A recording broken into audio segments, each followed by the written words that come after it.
آپ کو معلوم ہے کہ جب نجران کے عیسائیوں نے جناب رسول خدا سے چند دن تک متبادل بحث کرتے رہے اور کسی عقلی دلیل کو وہ ماننے کو تیار نہیں تھے،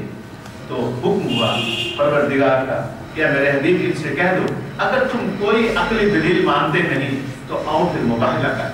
آؤ جھوٹوں پر لعنت کر کے بیچتے ہیں، اس پر وہ راضی ہو گئے۔ اور جب وہ دن آیا کہ پیغمبر خدا اپنے گھر والوں کو لے کر چلے اور اس شان سے چلے کہ امیر المومنین ہیں آگے آگے، ساتھ جناب سیدہ ہیں ان کے پیچھے، خود پیغمبر خدا ساتھ ہیں، حسنین ان کے ساتھ ہیں۔ جب یہ قافلہ چلا تو عیسائیوں کا جو پادری تھا اس نے دیکھا تو اس نے فوراً اپنے دوسرے ساتھیوں سے کہا کہ ان کے ساتھ مباہلہ نہ کریں، اگر یہ کہیں چاہیں تو پہاڑ اپنی جگہ سے اپنا جگہ چھوڑ دیں، اور اگر انہوں نے بد دعا کر دی عیسائیوں پر تو قیامت تک کوئی عیسائی سلامت نہیں بچے گا، جزیہ دینا قبول کر۔ تو عیسائیوں کے پادری نے بھی اتنی اس میں عقل تھی کہ ان کو دیکھ کر فوراً اپنی شکست مان لی۔ تو پیغمبر خدا نے میدان میں پھر اپنے پینتن پاک کا اہل بیت کا تعارف کرایا۔ بر محمد و آل محمد صلی اللہ علیہ وسلم۔